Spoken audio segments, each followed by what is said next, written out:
So what does your daily diet look like? Oh The gosh. doctor himself. So today I had I had a protein shake because I went to this friend of mine's company called Essential Foods, Living Foods, and he had this. It was like a hemp, coconut, chia, moringa, like coconut cream, like protein sounds powder amazing. with lots of And I had a couple of that with a spoon of coconut butter for fat and almond butter for fat, and blended that up. That was my breakfast, and then lunch was. And a big salad with lots of avocado, olive oil, and some wild salmon, which has fat. So that was, and dinner I haven't had yet. So Okay, cool. Awesome. And dinner I'll usually have, a small piece of protein, and like I'll put 75% of my vegetable plate is vegetables. Really? So if I go out to eat, I'll order like 3 sides of vegetables, right? And if you look at your plate, by volume, 70 or 80% of your diet should be plant foods and non-starchy veggies, right? Not potatoes and Right. And by calories, it should be like 50 to 60% fat. But fat doesn't take up a lot of space, so you can get a lot of calories in a little space and still eat, like if you put a lot of olive oil in your thing or eat coconut butter. So you don't have to worry about it. You just have to eat. And, the trick is I don't worry about how much I eat. I just worry about what I eat. And I make sure I have stuff. Like I know that I'm going to be like here, and I know how long it's going to be. So I always bring stuff in my pocket. Almond butter. Oh, so I just have nice. a pocket. I know I'm never going to be in a food emergency, so I'm Sure. not going to have to eat something crappy. And I think, I eat very little grains, very little beans. I do eat them. Yeah. I eat mostly vegetables and some low glycemic fruit, and I eat lots of nuts and seeds, and I eat good quality fish and animal protein. What's low glycemic fruit? What does that include? So I'm not eating like tons of pineapple and grapes and like those are sugary things. Gotcha. And I eat like berries and I eat mostly berries, and then like I'll eat like an apples or pears sometimes, or kiwis or grapefruit or mangoes or papaya, things like that. Nice. Okay. So let's go back to functional medicine. Yeah. What does that actually mean So functional medicine is compared to regular medicine? Yeah. Well, I don't know if people listening really have a great understanding of like what's happening right now in science, but it's profound. That the shift that's happening in our understanding of the body it's like Columbus going, "Hey, the Earth isn't flat." Wow. And right now, the last few years. It's just like the last decade or two. Okay. With our understanding of the human genome, of systems biology, of the body as a biological network, as a system. It's like an ecosystem where everything's connected, working together. And so the way we organize medicine is according to these organs. You've got your cardiovascular system, your neurologic system, your GI system, and so you go to all these specialists. Right. And everybody treats their part of your body. If you have a migraine, we're actually learning that it might be related to gut flora, or if you have now we know that you might be getting cancer because of your gut bacteria. Well, no oncologist is asking you what's going on in your gut microbiome. Right. And so now we know, for example, like the microbiome is a great example of this disruption that's happening in healthcare. The microbiome, which is your gut flora, it's like 10 times as many cells as your own cells. It's 100 times as much DNA as your own DNA. Huh. So we're kind of lazy. We have about as much DNA as an earthworm. Okay. But we borrow the DNA of the microbes in our gut to do things for us. And we borrow things from plants to do things from us, like for example, glucosinolates. And so the microbiome is this huge thing that's got 2 to 3 million genes. We only have 20,000 genes. And it regulates your weight. You can swap out poop from a thin person into someone with diabetes and reverse it. Right? Wow. Amazing. We've seen people. I've heard stories of fecal transplants not only curing things like that, but like autoimmune diseases and really Parkinson's and people with MS and like crazy stories that I'm starting to hear. And there's research now going on aggressively in looking at fecal transplants for all sorts of diseases. It's transferring poop from one person to another. Yes. What is that? How do you do that? Well, What's that process? Well, they collect the poop. There's actually I've never heard of this. Yeah, you've never heard of this? Never heard of this. Oh my God, this is huge. So the what is it called? Fecal transplant. Okay. FMT, fecal microbial transplant. The way it came about was some doctor had a bright idea that there was this condition called C. diff, which is an infection of the intestines that happens after antibiotics, is life-threatening. And there's a huge amount of people who are now resistant to antibiotics because of all the antibiotics in our feed and in the animal production. So the drugs don't work. People die. Wow. And somebody thought, well, gee, if I put the poop from a healthy person into a sick person, let's see what happens. And the doctor did it, and the person was cured like that. Shut up. 98% effective. 98% effective. So how do you do this? I So- don't understand this process. You want to get into it? Give me Well, the 10. we can do the visuals. Version. We can do- Yes. So basically, they take a fecal transplant specimen, like a donor specimen from a healthy person, and they screen them for all sorts of diseases, and then they spin it up with some saline, and then they inject it in with a Straight up. catheter or a colonoscope. And then They actually and then also it just heals inside, or what's it do when it's? Well, it goes in. It's like massive probiotics, right? Oh, Right? interesting. Yeah, and so It's like an infusion of probiotics. and also there are actually pills now. They actually are making special pills. encapsulated poop pills, and it's not. I mean, this is published in the New England Journal of Medicine. I'm not talking about like stuff that's Oh my wacky. I'm talking gosh. about serious medicine that people are doing. But it's not just for that. Now they're looking at it for all sorts of things. So People are cured right after one infusion. yeah, it's amazing. So functional medicine is really nuts. understanding the body as a system and network, and understanding that the focus should not be on treating disease, but on creating health. So it's the science of creating health. It's the ultimate biohacking tool. And it's interpreting all the data and the stories from your body that it tells through testing we do. For example, you don't have to do testing, but you can look into the body and look at your immune function and allergies and your gut flora and toxins and nutritional status. It's like doing a soil sample. So I'm like a soil farmer, organic soil farmer, rather than an industrial agriculturist. I don't put all these chemicals on my plants to make them better, like herbicides and pesticides. I create a healthy soil, and then disease doesn't occur, right? Disease can't land in a healthy soil. Right. So that's exactly what functional medicine is. We help people get in balance.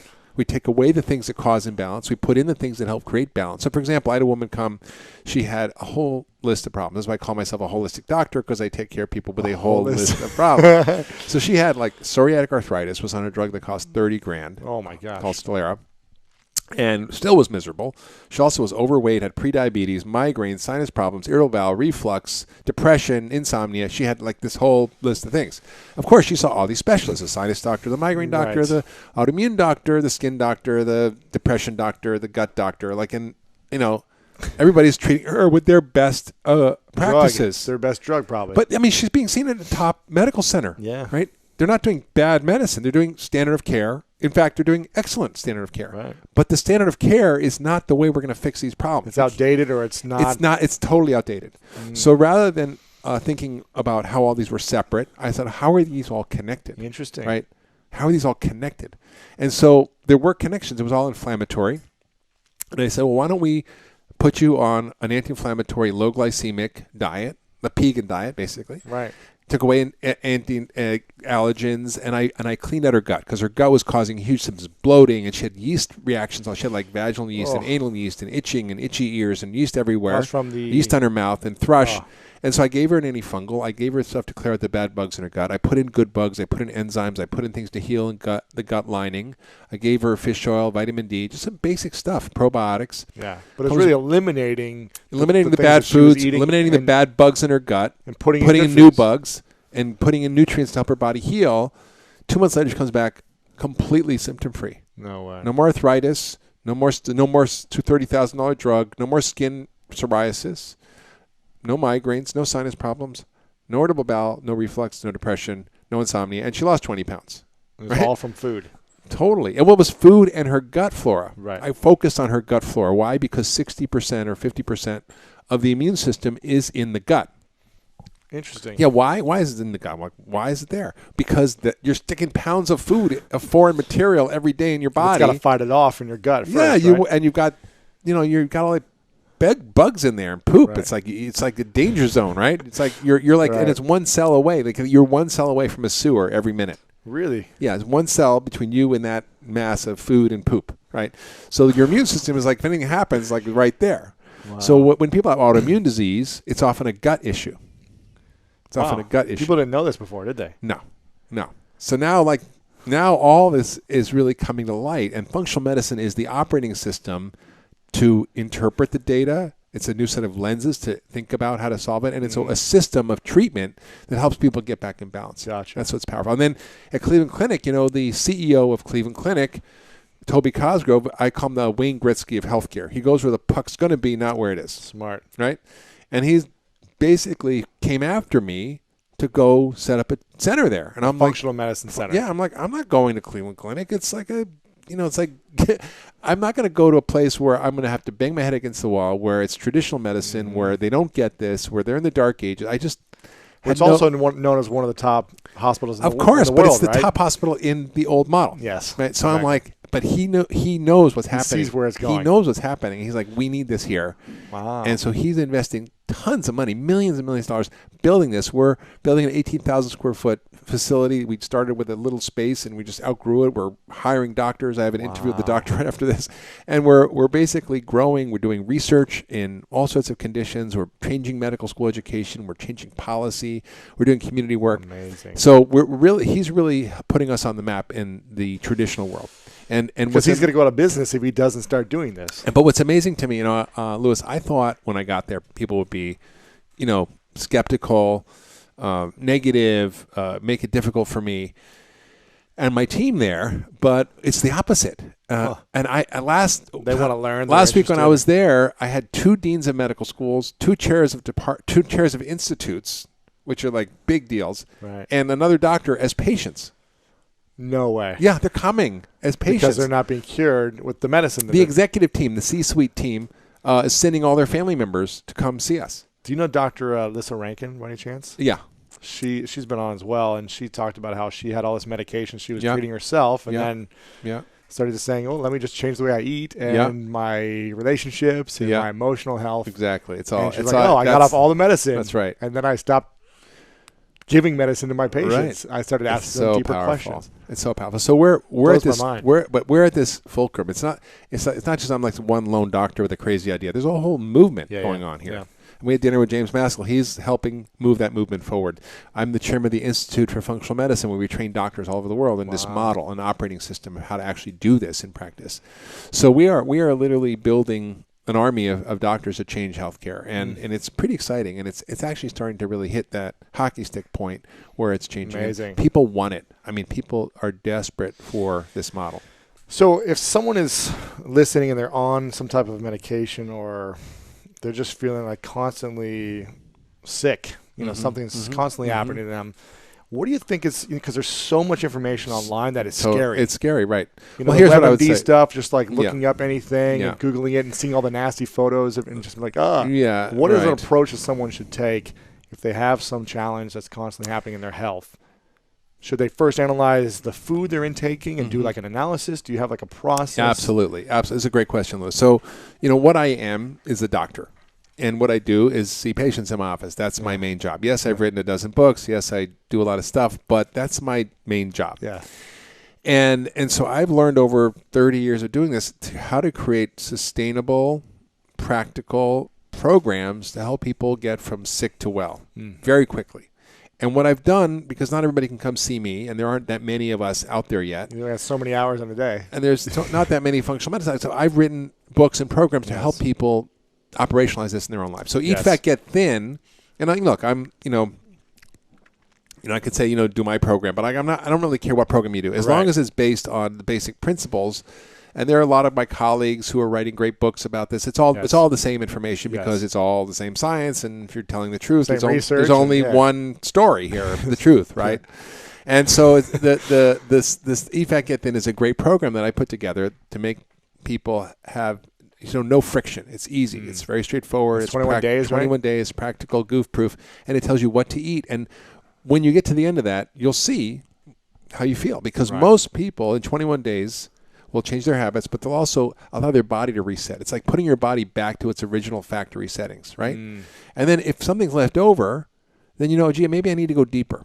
Like if you still don't feel great, maybe you have Lyme disease. Maybe you have heavy metal poisoning. Maybe your thyroid's not working. Maybe you have a parasite. Maybe, you could be eating the perfect diet but still feel bad. So do the 21 days first. Yeah, but 80% of the time, you're going to cure yourself. 80%. 80% of the time, this works for people, and then the 20% who have to get extra help, they need to come see somebody. And the body's pretty incredible in how it can heal itself very quickly once you change habits, right? Unbelievable. We did the survey of 1,000 people who did this. I mean, they lost weight, yes, and they lost inches, yes, and that's all impressive. And their blood sugar dropped 20 points, and their blood pressure 10 points. But the thing that really matters to me is I have everybody fill out what I call the FLC quiz. You know what that is? That's when you feel like crap. Okay. So it's a quiz. do you have bloating? Do you have asthma? Do you have headaches? Can you sleep? Like joint pain, muscle pain? What's your mood? Are you depressed? Like, so you fill this whole score and 0 to 4 for every symptom, and you get a score. They do one before and after. And the before and after score, there was a 69% reduction in all symptoms from all diseases. Whoa. Because you don't have to treat everything individually. If you put in the right information, like I said at the beginning of the show, the body knows what to do. Wow. Right? So the information in food is so powerful that if you figure out what to eat, you don't have to worry about how much. You don't have to count fat, grams, carbs, calories, nothing. I don't do that. I don't have time for that. Right. And I don't want to be on an app all day figuring it out. I just want to know how to get my body to naturally do what it's supposed to do. Sure. Right? If you're off by 100 calories a day, you're going to gain like 50 pounds in 30 years.